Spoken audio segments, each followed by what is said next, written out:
February 16, 2025 Bhubaneswar, Odisha. Kalinga Institute of Industrial Technology KIIT का campus अपने college fest की रोशनी और रौनक से जगमगा रहा था। सारे स्टूडेंट्स फेस्ट के नाचने, गाने और एक्टिविटीज में मस्त थे, लेकिन हॉस्टल के एक कमरे में कुछ बहुत दर्दनाक हो चुका था। कुछ ऐसा जिसने 2 देशों को हिला दिया और ये सवाल उठाने पर मजबूर कर दिया कि क्या किसी इंस्टीट्यूशन का नाम किसी की जान से ज्यादा जरूरी है। ये कहानी है प्रकृति लामसाल की।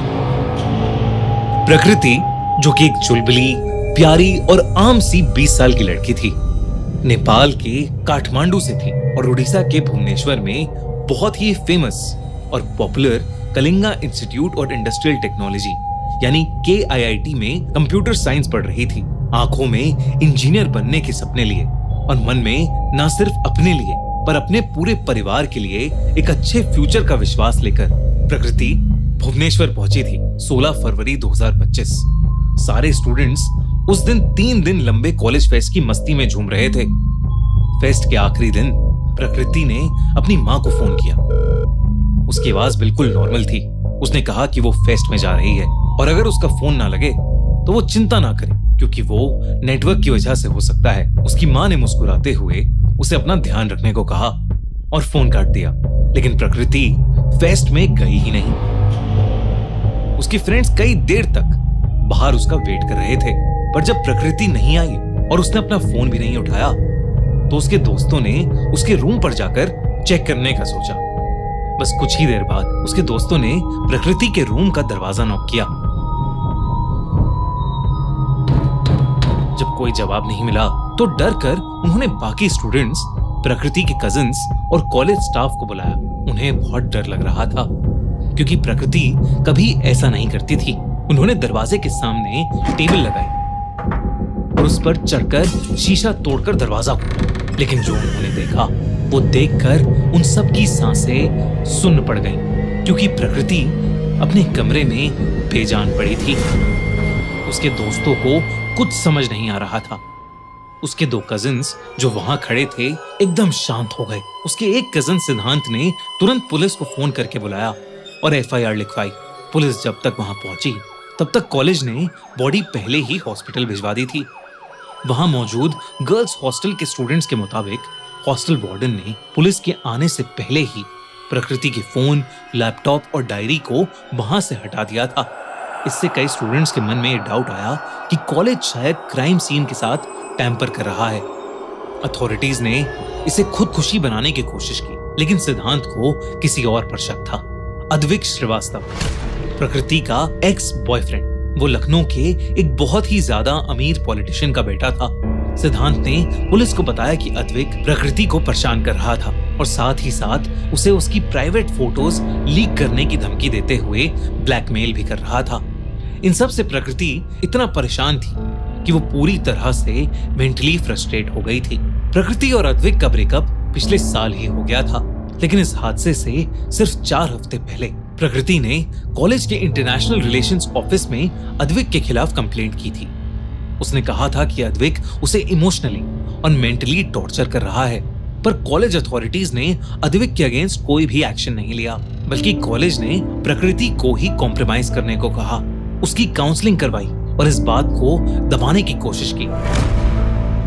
इसकी वजह यह थी कि KIIT में पहले भी कई ऐसे इंसिडेंट सामने आए थे, लेकिन एक पावरफुल मिनिस्टर का इंस्टीट्यूशन होने की वजह से ये बातें कभी बाहर नहीं आई थी और ना ही वो चाहते थे कि किसी भी बात का कोई बड़ा इशू बनकर पब्लिक में आए। पर वो नहीं जानते थे कि अब स्टूडेंट्स चुप नहीं बैठेंगे। जब ये खबर पूरी यूनिवर्सिटी में फैल गई तो नेपाली स्टूडेंट्स का गुस्सा फूट पड़ा। 500 से भी ज्यादा स्टूडेंट्स प्रोटेस्ट करने लगे। जस्टिस फॉर प्रकृति के पोस्टर्स लेकर वो कैंपस में निकल पड़े, पर यूनिवर्सिटी ने इनके साथ खड़े होने और उन्हें संभालने की बजाय चुप कराने की कोशिश की और स्टूडेंट्स को हॉस्टल में बंद कर दिया गया। अगली सुबह तक प्रोटेस्ट और ज्यादा बढ़ गए। सबको प्रकृति के लिए इंसाफ चाहिए था, क्योंकि KIIT अथॉरिटीज चाहती तो ये सब बहुत पहले ही रोका जा सकता था। और तो और अद्विक, जिसकी वजह से ये सब हो रहा था, वो फरार था।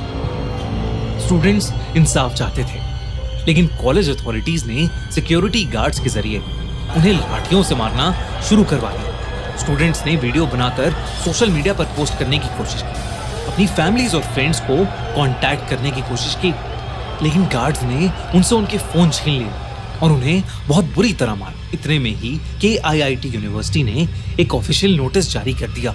उस नोटिस के मुताबिक सारे नेपाली स्टूडेंट्स उस कॉलेज से सस्पेंड कर दिए गए थे और उन्हें कॉलेज और हॉस्टल तुरंत वेकेट करने के लिए बोला गया। ये सब होते ही स्टूडेंट्स के गुस्से की कोई सीमा नहीं रही, लेकिन उनकी बात सुनने के बजाय कॉलेज के टीचर्स ने उन्हें ही गालियां देना शुरू कर दिया और ये कहा कि उन्हें शुक्र मनाना चाहिए कि वो उन जैसे 50,000 नेपाली स्टूडेंट्स को फ्री में पढ़ा रहे हैं। स्टूडेंट्स का सामान उनकी मर्जी के खिलाफ हॉस्टल से बाहर फेंका गया और उन्हें बेरहमी से मारते हुए बसों में जबरदस्ती भरकर रेलवे स्टेशन, बस स्टेशन और शहर के वीरान कोनों में बिना किसी भी रिसोर्सेज के छोड़ दिया गया। कई स्टूडेंट्स इस मारपीट और जबरदस्ती से बहुत ज्यादा बुरी तरह से घायल हो गए और उन्हें बहुत गहरी चोटें भी आईं। इतने में अथॉरिटीज के स्टूडेंट्स को अब्यूज करने और मारने के वीडियोस इंटरनेट पर वायरल होने लगे, तो ये न्यूज उड़ीसा की गवर्नमेंट तक पहुंची।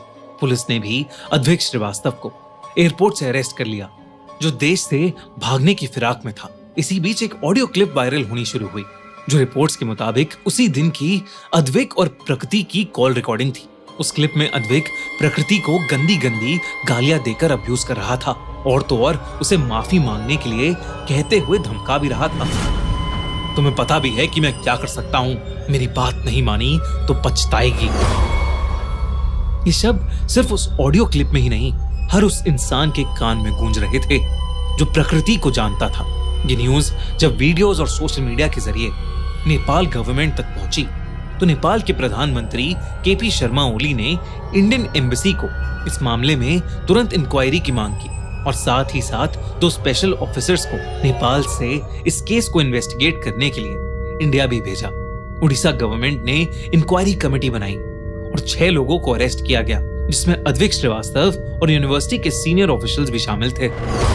इन पर नेग्लिजेंस, हैरेसमेंट और इलीगल एविक्शन के चार्जेस लगाए गए, लेकिन कुछ ही घंटों बाद उनमें से कुछ लोगों को बेल दे दी गई।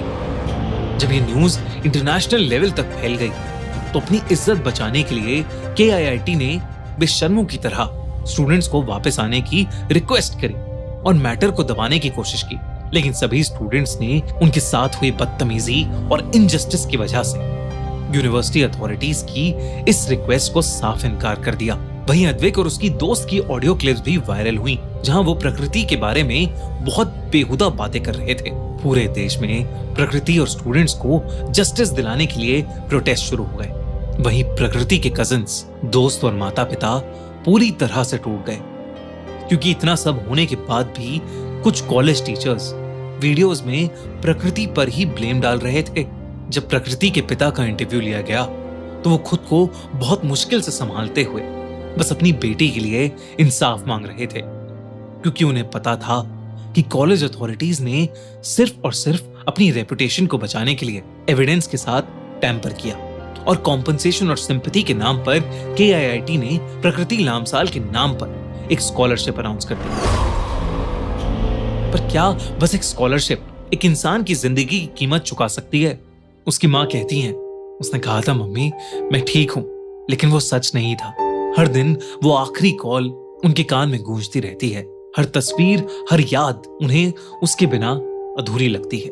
ये कहानी सिर्फ प्रकृति की नहीं है, ये एक सिस्टम के फेलियर की कहानी है कि कैसे एक यूनिवर्सिटी ने अपने स्टूडेंट की आवाज को दबाया, कैसे एक मासूम को इंसाफ नहीं मिला और कैसे एक छोटी सी आवाज एक पूरी कम्युनिटी का गुस्सा बन गई।